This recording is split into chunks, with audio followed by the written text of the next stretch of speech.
ಹೋಗಿದ್ದಿಲ್ಲ ಹೋಗಿದ್ದೆ ಕಲ್ಲಪ್ಪಯ್ಯ. ಸಾವಿತ್ರಿ ಅಲ್ಲಿಲ್ಲ. ಸಾವಿತ್ರಿ ಸವಾಸನೆ ಸಾಕು ಅನಿಸ್ತೈತೆ. ಮನೆ ದೇವ್ರಿಗೂ ಹೋಗಿಲ್ಲ, ಎಲ್ಗೂ ಹೋಗಿಲ್ಲ. ಅತ್ತೆ ಮಾವ ಸ್ನೇಹಿತರು ಮನೆಗೆ ಸತ್ಯನ ಪೂಜೆಗೆ ಹೋಗೋರೆ. ಅಕ್ಕಪಕ್ಕದಲ್ಲೆಲ್ಲ ವಿಚಾರಿಸ್ದೆ, ಅಲ್ಲೂ ಇಲ್ಲ. ಸಾವಿತ್ರಿ ಫೋನ್ ಬೇರೆ ಸ್ವಿಚ್ ಆಫ್ ಆಗೈತೆ. 7 ತಿಂಗಳು ಬಸ್ರಿ ಹೆಂಗೆ ಗೋಳಕ್ಕೆ ಗೊತ್ತಾಳು ನೋಡು. ನನಗೂ ಸಾಕಾಗಿ ಹೋಗೈತೆ. ಅಪ್ಪಯ್ಯ, ಯಾಕೆ ಹಿಂಗೆ ಆಡ್ತಾವಳು ಅಪ್ಪಯ್ಯ ಅವಳು? ಎಳೆ ಕೂಸನ್ ಬೇರೆ ಮನೇಲಿ ಬಿಟ್ಟು ಹೋಗೋಳೆ. ತಾಯಿನ ಅವಳು ನನ್ನ ಜೀವನಕ್ಕೆ ಬಸಿ. ಇಲ್ಲ ಅಂತ ತ್ಯಾಗ ಬೈನ ಮೋಸ ಅನ್ಬಿಟ್ಟಲ್ಲ. ಅಲ್ಲ ಕಡ್ಲ, ಸಾವಿತ್ರಿ ಇಲ್ಲೇ ಅವಳೆ ಹೆರಿಗೆ ಮಾಡಿಸ್ಕೊಳ್ಳೋಕ್ಕೆ ಅಡ್ಮಿಟ್ ಆಗೋಳೆ.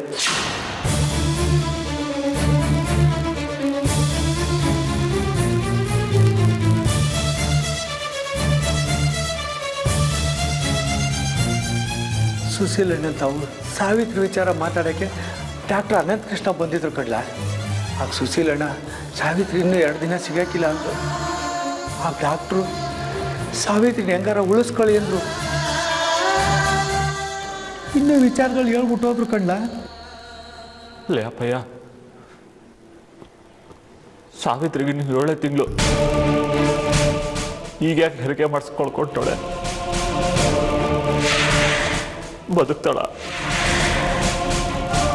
ಬದುಕಿಸ್ಕೊಳ್ಳವ ಕಡ್ಲ. ಆ ಕಾಂಚಿ ನನಗೋಸ್ಕರ ಸಾವಿತ್ರಿ ತನ್ನ ಜೀವ ಕೊಡೋಕ್ಕೆ ರೆಡಿ ಆಗೋಳೆ.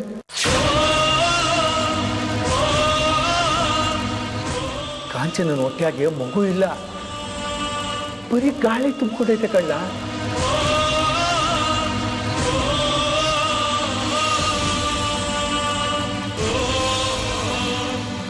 ನಾಳೆ ಹೆರಿಗೆ ಆದಾಗ ಆ ಗಾಳಿ ಎಲ್ಲ ಈಚೆ ಹೋಗಿ ಅವಳು ಕಟ್ಕಟ್ಟಿರೋ ಭ್ರಮೆನ ಕಳೆದು ಬೀಳ್ತಿದೆ. ಆಗ ಕಾಂಚನ ಬುದ್ಧಿ ಭ್ರಮಣೆಯಾಗಿ ಸತ್ತೋಯ್ತಾಳೆ. ಅವಳು ಸಾಯ್ಬಾರ್ದು ಅಂತ ಸಾವಿತ್ರಿ ತನ್ನ ಜೀವ ಹೋದ್ರೂ ಪರವಾಗಿಲ್ಲ ಅಂತ 2 ಗರ್ಭಿಣಿ ಆಗೋಳೆ ಕಣ್ಣ.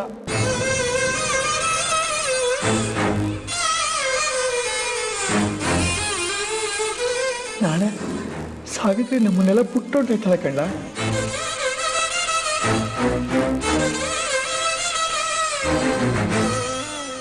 ಸತ್ಯ,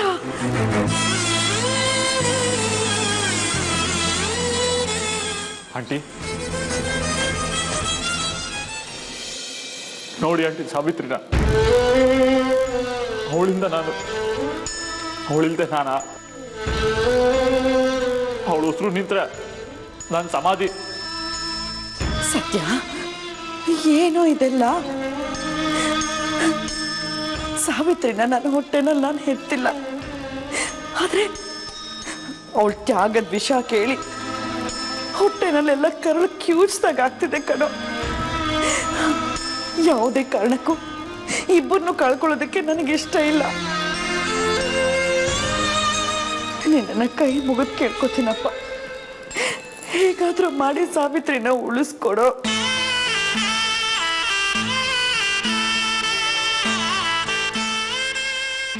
ಏನವ, ಸಾವಿತ್ರಿ ಅನ್ನೋ ಪೇಷಂಟು ಯಾವ ವಾರ್ಡ್ಗೆ ಅಡ್ಮಿಟ್ ಆಗೋಳೆ ನೋಡವ. ಸಾವಿತ್ರಿ ಅನ್ನೋ ಹೆಸರಿನವ್ರು ಯಾರು ಅಡ್ಮಿಟ್ ಆಗಿಲ್ಲ ಸರ್. ಅಯ್ಯೋ, ಕರೆಕ್ಟಾಗಿ ನೋಡವ. ಆಗಿಲ್ಲ ಅಂತ ಹೇಳ್ತಿದ್ದೀನಲ್ಲ ಸರ್. ತೆಗೆದೊಂದು ಕಪಾಳಕ್ಕೆ ಪಾಸು. ಯಾರೇ ಅದು ಡಾಕ್ಟ್ರು? 7ನೇ ತಿಂಗಳಿಗೆ ಹೆರಿಗೆ ಮಾಡಿಸ್ಕೊಂಡಿರೋದು. ಹಾಸ್ಪಿಟ್ಲು ತೊಂಸಾಯ್ತದೆ, ಯಾರಿಗೂ ಮನೆಗೆ ಹೋಗಿಲ್ಲ. ಜಸ್ಟ್ ಇಟ್ ಕಡೆ ಯಾರವಳು? ಕೂಗಾಡ್ಬೇಡ, ಸುಮ್ಕಿಲ್ಲ. ಎಲ್ಲ ನಮ್ಮ ಕೈಲೈತೆ ಕಣ್ಣ. ಅಂದ್ಕೊಂಡಿರ್ತೇನೆ ಹೆರಿಗೆ ಆಗೋಯ್ತದ. ನೀನು ಹಿಂಗೆ ಕೂಗಾಡಿ ಗಲಾಟೆ ಮಾಡಿ ಅದು ಕಾಂಚನಂಗೆ ಗೊತ್ತಾಗಿ ಅದಕ್ಕೆ ಅವಳು ಉಳಿತಾಳ. ಕಾಂಚನನ್ನು ಉಳಿಬೇಕು ಅಲ್ವಾ? ಸಾವಿತ್ರಿ ಇಲ್ಲೇ ಅವಳೆ. ಒಬ್ಬೊಬ್ರು ಒಂದೊಂದು ದಿಕ್ನಾಗ ಹುಡ್ಕವ, ಸಿಗ್ತಾಳೆ, ಎಲ್ಲೂ ಹೋಗಕ್ಕಿಲ್ಲ.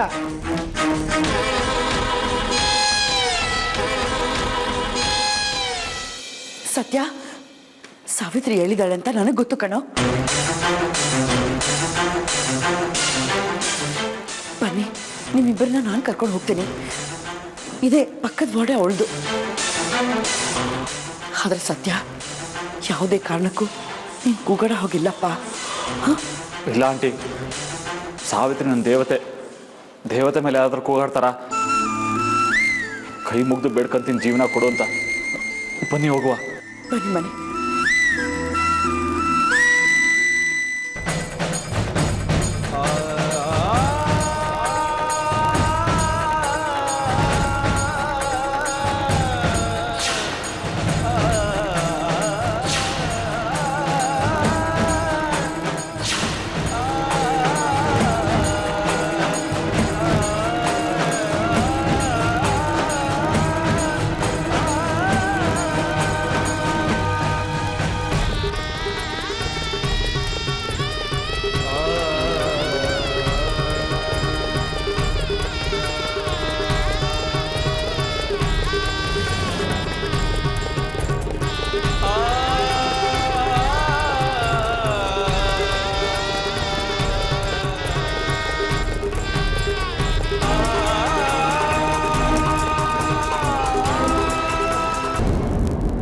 ದೇವರಂತ ಮನುಷ್ಯರು ಹೋದ ಕಡೆ ಎಲ್ಲ ಹೆಜ್ಜೆ ಕೂರ್ತಿರುತ್ತಂತೆ.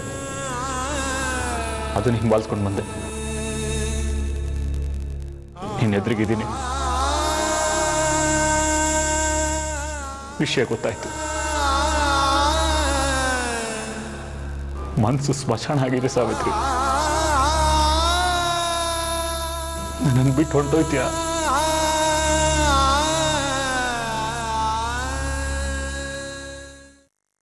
ನಾನಿಲ್ದೆ ನೀನು ಇಡ್ತೀಯ ಸಾವಿತ್ರಿ? ನಿನ್ ಸಾಯೋದು ಬೇಡ ಕಣಮ್ಮ. ನಿನ್ ಸಾಯ್ತೀನಿ ಅಂದಿದ್ದು ಮರುಕ್ಷಣನೇ ಈ ಸತ್ಯ ಸತ್ತೋಗ್ತಾನೆ.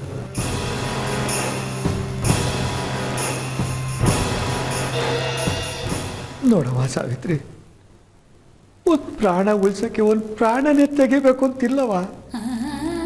ಪ್ರಾಣ ಆಗಿದ್ರೆ ಸಾಕು ಕಣವ. ಹಂಗಂತ ಕಾಂಚನನ್ ಪ್ರಾಣ ಹೋಗ್ಲಿ ಅಂತ ನನ್ನ ಮಾತಿನ ಅರ್ಥ ಅಲ್ಲ ಕಣವ. ವಿಜ್ಞಾನ ಮುಂದುವರ್ದೈತೆ. ಏನಾರ ಪರಿಹಾರ ಹುಡ್ಕವ, ದಾರಿ ಕಾಣಿಸ್ತದೆ. ವಿಜ್ಞಾನ ಹೇಳೋದೇ ಬೇರೆ, ಭಾವನೆಗಳು ಹೇಳೋದೇ ಬೇರೆ. ಹೇಳೋದಕ್ಕೆ ಮುಜುಗರ ಆಗುತ್ತೆ, ಆದ್ರೆ ಹೇಳ್ತೀನಿ. ತಾಯಿ ಹಾಲಲ್ಲಿ ಪ್ರೋಟೀನ್ ಇರುತ್ತೆ ಅಂತ ವಿಜ್ಞಾನ ಹೇಳುತ್ತೆ.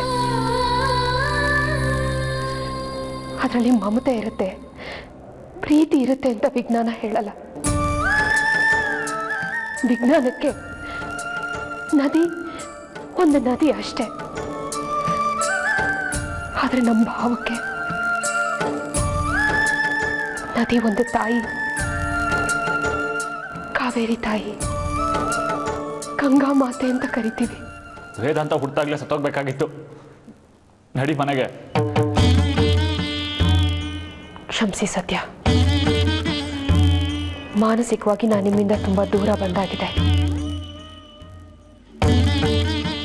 ನಾನು ನಿನ್ನ ಹತ್ರನ ಇದ್ದೀನಿ ಸಾವಿತ್ರಿ. ದೂರ ಆಗೋ ಮಾತು ಬೇಡ. ಕಾಂಚನ ಅದ್ಯಾರು ನೋಡ್ಕೊತಾನೆ. ಹೋಗುವ.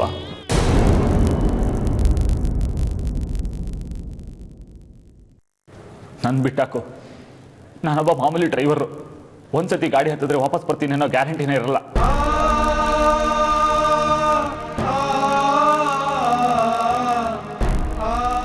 ಆದ್ರೆ ನಮ್ಮ ಮಗು ಏನ್ ಮಾಡೈತೆ? ಇನ್ನು ಎಳೆಗೂಸದು. ನಿನ್ನ ಮುಖ ಇನ್ನೂ ಅದು ಕಣ್ಣಾಗ ಸರಿಯಾಗಿ ಕುಂತಿಲ್ಲ. ಅದನ್ನ ಬಿಟ್ಟು ಹೋಗಕ್ಕೆ ಹೇಗೆ ಮನ್ಸು ಬರುತ್ತೆ ಸಾವಿತ್ರಿ ನಿಮಗೆ? ನೀವಿದ್ದೀರಲ್ಲ, ತಾಯಿ ಇದ್ದಕ್ಕೆ ಆಗಲ್ವಲ್ಲ ಸಾವಿತ್ರಿ? ತಾಯಿ ಇಲ್ಲೇ ಎಷ್ಟೋ ಮಕ್ಕಳಿಲ್ವಾ ಸತ್ಯ? ತಾಯಿ ಇಲ್ಲೇ ಹೋದ್ರೂ ಮಕ್ಕಳು ಬದುಕ್ತವೆ, ಬೆಳಿತವೆ. ಆದ್ರೆ ಒಂದು ಹೆಣ್ಣಿಗೆ ಮಕ್ಕಳಿಲ್ಲ ಅಂದ್ರೆ ನೆಮ್ಮದಿ ಇರಲ್ಲ ಸತ್ಯ. ಈಗಾಗಲೇ ವಿನೋದಂಗೆ ಹೊಟ್ಟೆ ಕರಗ್ತಾ ಇದೆ. ಈ ಹೆರಿಗೆ ಸಮಯದಲ್ಲಿ ನನ್ನ ಪ್ರಾಣ ಹೋಗುತ್ತೆ ಅಂತ ನಿಮ್ಮ ಮನಸ್ಸಿಗೆ ಯಾಕೆ ಅನ್ನಿಸ್ತಾ ಇದೆ? ಆಯಸ್ ಗಟ್ಟಿ ಇದ್ರೆ ನಾನು ಬದುಕ್ತೀನಿ, ಇಲ್ವಾ? ಈಗಲೇ ನನ್ನ ಪ್ರಾಣ ಪಟ್ಟಂತ ಹೋಗ್ಬೋದು. ಹೆರಿಗೆನೆ ಆಗ್ಬೇಕು ಅಂತಿಲ್ಲ. ನಿಂದೆ ನಿಂಗೆ ಆಗಿದೆ ಅಲ್ವಾ? ನೀನು ಪ್ರಾಣ ಹೋಗುತ್ತೆ ಅಂತ ನಮಗೆಲ್ರಿಗೂ ಭಯ ಆತಂಕ.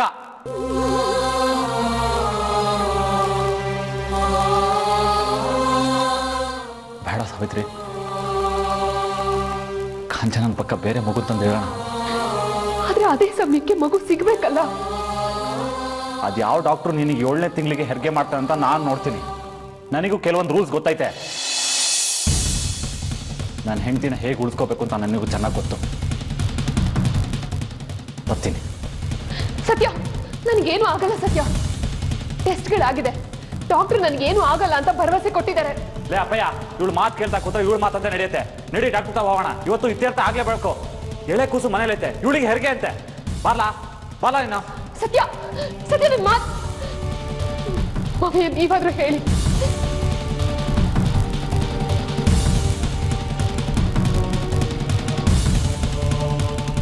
ಅತ್ತೆ,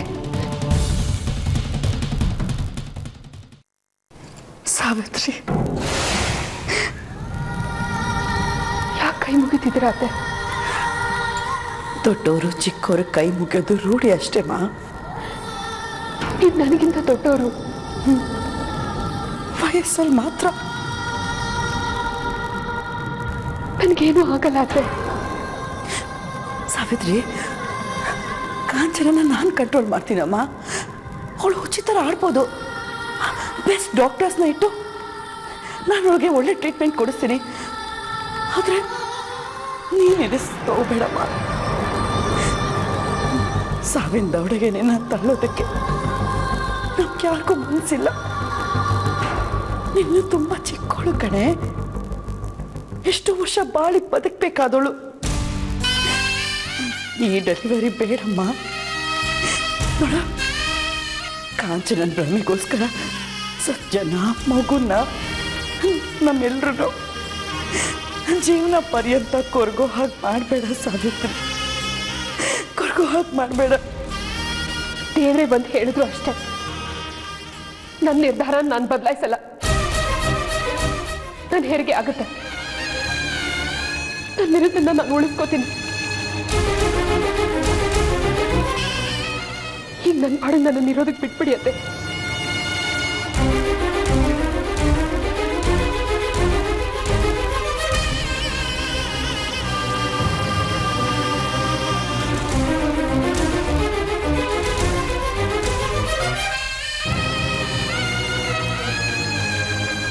ಡಾಕ್ಟರ್ ಅವರೇ ಬಿಜಿ ಇದ್ದಾರೆ. ಯಾರು ಪ್ರಾಣ ತೆಗೆಯೋದ್ರಲ್ಲಿ ಬಿಜಿ? ರಿಪೋರ್ಟ್ ಟೆಸ್ಟ್ ಮಾಡ್ತಾ ಇದ್ದಾರೆ.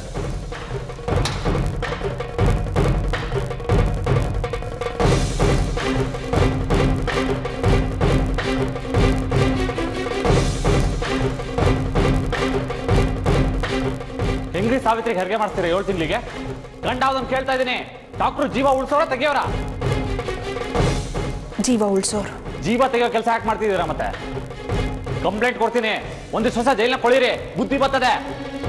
ಏನು ಆಗಲ್ಲ ಅಂತ ಬೇರೆ ಭರವಸೆ ಕೊಟ್ಟಿದ್ದೀರಂತೆ. ಕರೆಸ್ಲಾ ಪೊಲೀಸ್ ಅವ್ರನ್ನ? ನನ್ನನ್ನ 1000 ಪ್ರಶ್ನೆ ಕೇಳ್ತಿದ್ದೀರಲ್ಲ, ನಾನು ನಿಮ್ಮನ್ನ ಒಂದೇ ಒಂದು ಪ್ರಶ್ನೆ ಕೇಳ್ತೀನಿ, ಉತ್ತರ ಕೊಡಿ.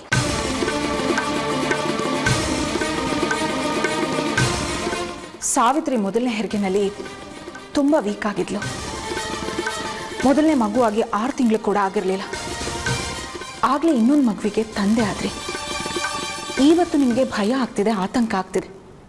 ಆದ್ರೆ ಇದೆಲ್ಲದಕ್ಕೂ ಕಾರಣ ನೀವೇ ಅನ್ನೋದನ್ನ ಮರಿಬೇಡಿ. ನೀವು ತಂದೆ ಆದ್ರಲ್ಲ, ಆವತ್ತು ನಿಮಗೆ ಈ ಯೋಚನೆ ಬರಲಿಲ್ವಾ? ಆದ್ರೂ ನೀವು ಒಪ್ಕೋಬಾರ್ದಿತ್ತು ಡಾಕ್ಟರ್. ಸಾವಿತ್ರಿ ಇಲ್ಲದೆ ಬದುಕಿರಲ್ಲ ನಾನು.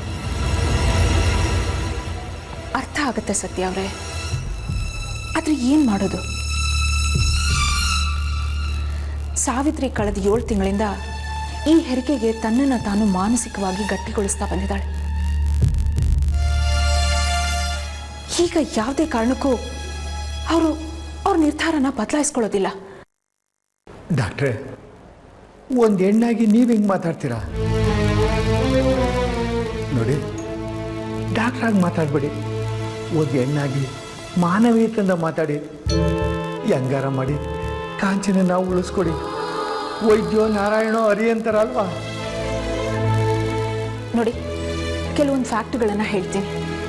ನನಗೂ ಮಾನವೀಯತೆ ಇದೆ, ಆದರೆ ವಾಸ್ತವಗಳನ್ನು ಒಪ್ಕೋಬೇಕಾಗತ್ತೆ. ನಾನು ನಿಮ್ಮನ್ನು ಹೆದರಿಸ್ತಾ ಇಲ್ಲ. ಸಾವಿತ್ರಿನ ಸ್ಟಡಿ ಮಾಡಿರೋ ಪ್ರಕಾರ ಕೆಲವೊಂದು ವಿಚಾರಗಳು ನನಗೆ ತುಂಬ ಸ್ಪಷ್ಟವಾಗಿ ಗೊತ್ತಾಗಿದೆ. ಏನು ಡಾಕ್ಟ್ರೆ ಏನು ಹೇಳ್ತಾ ಇದ್ದೀರಾ? ಸಾವಿತ್ರಿ ಮುಂತಾಗಿ ಏನೈತೆ? ನೋಡಿ, ಕೆಲವರು ಮೆಂಟಲ್ ಡಿಪ್ರೆಷನಿಂದ ಸಾಯ್ತಾರೆ, ಇನ್ನು ಕೆಲವು ಡಿಸಿಷನ್ಗಳಿಂದ ಸಾಯ್ತಾರೆ, ಕೆಲವೊಬ್ಬರು ವಿಲ್ ಪವರಿಂದ ಬದುಕುಳಿತಾರೆ. ನನಗೆ ಅವೆಲ್ಲ ಬೇಡ ಡಾಕ್ಟ್ರೆ. ಯಾರ್ಯಾರು ಯಾವ ಥರ ಸಾಯ್ತಾರೆ ಅಂತ ತಿಳ್ಕೊಂಡು ನನಗೇನಾಗಬೇಕು? ನನ್ನ ಸಾವಿತ್ರಿ ಈಗಲೇ ಮನೆಗೆ ಹೊರಡಬೇಕು. ನನ್ನ ಮಗು ತಬ್ಲಿ ಆಗಬಾರ್ದು ಹೇಳಿವ್ನಿ. ಅದಕ್ಕೇನಾದರೂ ಒಂದು ಐಡಿಯಾ ಮಾಡಿ ಡಾಕ್ಟ್ರೆ, ಪ್ಲೀಸ್. ಕಷ್ಟ ಇದೆ ಸತ್ಯ ಅವರೇ. ಸಾವಿತ್ರಿ ಇವತ್ತು ಇಂಥ ಡಿಸಿಷನ್ ತಗೊಳ್ಳೋದಕ್ಕೆ ಕಾಂಚನಾನೇ ಕಾರಣ. ಕಾಂಚನ ಪ್ರೆಗ್ನೆಂಟ್ ಅಲ್ಲ, ತಾನು ಭ್ರಮೆನಲ್ಲಿ ಇದ್ದೀನಿ ಅನ್ನೋದೇನಾದ್ರೂ ಗೊತ್ತಾದ್ರೆ ಅವಳಿಗೆ ಏನು ಬೇಕಾದರೂ ಆಗ್ಬಹುದು. ಮೆಂಟಲ್ ಪವರ್ ಸಾವಿತ್ರಿಯಲ್ಲಿ ತುಂಬ ಹೆಚ್ಚಾಗಿದೆ. ಕಾಂಚನನ್ಗೆ ಏನು ತೊಂದರೆ ಆಗಬಾರ್ದು ಅನ್ನೋ ಭಯ ಅವಳನ್ನ ಯಾವ ವಿಕೋಪಕ್ಕೆ ಬೇಕಾದರೂ ತಗೊಂಡು ಹೋಗ್ಬೋದು. ಮನಸ್ಸಿನ ಬಗ್ಗೆ ನಿಮ್ಗೊಂದು ವಿಷಯ ಗೊತ್ತಾ? ತಮ್ಮ ಪ್ರೀತಿ ಪಾತ್ರರಿಗೆ ನಾವೇನು ಸಹಾಯ ಮಾಡೋದಕ್ಕಾಗ್ಲಿಲ್ವಲ್ಲ ಅನ್ನೋ ಕೊರಗಿನಲ್ಲಿ ಎಷ್ಟೋ ಜನ ಸತ್ತು ಹೋಗ್ತಾರೆ. ಸಾವಿತ್ರಿ ಮನಸ್ಸು ತುಂಬಾನೇ ಸೂಕ್ಷ್ಮವಾದ ಮನಸ್ಸಿನವರು ತುಂಬ ಬಲವಾದ ನಿರ್ಧಾರಗಳನ್ನು ತಗೊಳ್ತಾರೆ. ಈಗ ಸಾವಿತ್ರಿ ಮನಸ್ಸನ್ನ ಬದಲಾಯಿಸೋದಕ್ಕೆ ತುಂಬ ಕಷ್ಟ ಇದೆ.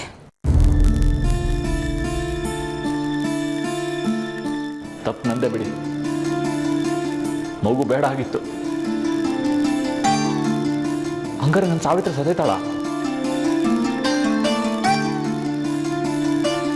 ದಯವಿಟ್ಟು ನನ್ನ ಪಾಲಿಗೆ ದೇವರಾಗ್ಬಿಡಿ. ಹೆಂಗಾರ ಮಾಡಿ ಸಾವಿತ್ರಿ ಹೆರ್ಗನ ತಪ್ಪಿಸಿ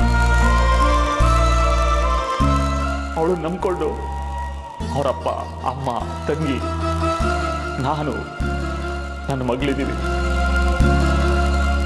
ಕಾಂಚನ ಹೋದ್ರೆ ಯಾರು ಕೇಳಲ್ಲ. ನಿಮಗಿದು ಕ್ರೌರ್ಯ ಅನ್ನಿಸ್ಬೋದು, ಆದ್ರೆ ನನಗೆ ನನ್ನ ಹೆಂಡತಿ ಇಂಪಾರ್ಟೆಂಟು.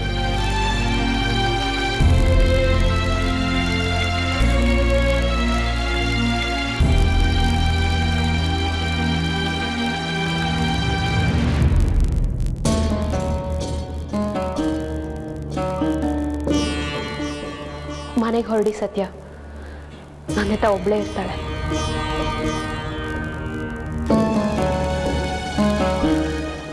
ನೀನು ಬಂದರೆ ಮನೆಗೆ, ಇಲ್ಲಾಂದ್ರೆ ಸ್ಮಶಾನಕ್ಕೆ. ನಾಳೆ ಬೆಳಗ್ಗೆ ನನ್ನ ಹೆರಿಗೆ, ನಾನು ಬರೋಕ್ಕಾಗಲ್ಲ, ನೀವು ಹೊರಡಿ. ಮನೆಗೆ ಒಂಟಿ ಹೋದ್ರೆ ಅವನು ನೆಮ್ಮದಿಯಾಗಿರ್ತಾನೇನವ? ನೆಮ್ಮದಿ ಇರಲ್ಲ ಗೊತ್ತು ಮಾವಯ್ಯ, ಆದರೆ ಕೆಲವೊಂದು ಸರ್ತಿ ಬಲವಂತವಾಗಿ ಪಡ್ಕೋಬೇಕಾಗತ್ತೆ. ನಿಮ್ಮ ಮನಸ್ಸು ಎಷ್ಟು ಒದ್ದಾಡ್ತಿದೆ ಅಂತ ನನಗೆ ಗೊತ್ತು ಸತ್ಯ. ದಯವಿಟ್ಟು ನನ್ನ ಕ್ಷಮಿಸ್ಬಿಡಿ. ನನ್ನ ಮನಸ್ಸು ಕಲ್ಲಾಗೋಗಿದೆ. ಎಷ್ಟು ಕಲ್ಲಾಗಿದೆ ಅಂದ್ರೆ ಸಮಾಧಾನನೇ ಮಾಡಕ್ಕಾಗದೇ ಇರೋಷ್ಟು.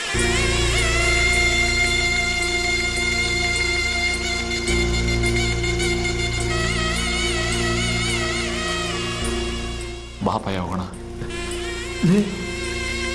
ಸಾವಿತ್ರಿನ ಕರ್ಕೊಳ್ಳ ನೋಡ್ಲ, ಕಾಂಚನಿಗೆ ಏನು ಆಗದಿರಂಗೆ ದೇವ್ರ ತಾವು ಅರ್ಕೆ ಕಟ್ಕೊಳ್ಳವ. ಸಾವಿತ್ರಿನ ಬಿಟ್ಟೋಗೋದು ಬೇಡ ಕಣ್ಣ. ಬೇಡವಲ್ಲ ನಿಮಗೆ ನೀನೇನ್ರು? ಅವಳಿಗೆ ನಾನು ಬೇಡ, ಕರೆದ್ರೆ ಬರಲ್ಲ. ಏನು ಮಾಡಲಿ ನಾನು? ಅವಳಿಗಿಂತ ಮುಂಚೆ ಹೋಗೋಣ ಅಂತಂದ್ರೆ ನನ್ನ ಮಗಳು ನನ್ನ ಕಣ್ಮುಂದೆ ಬರ್ತಾಳೆ.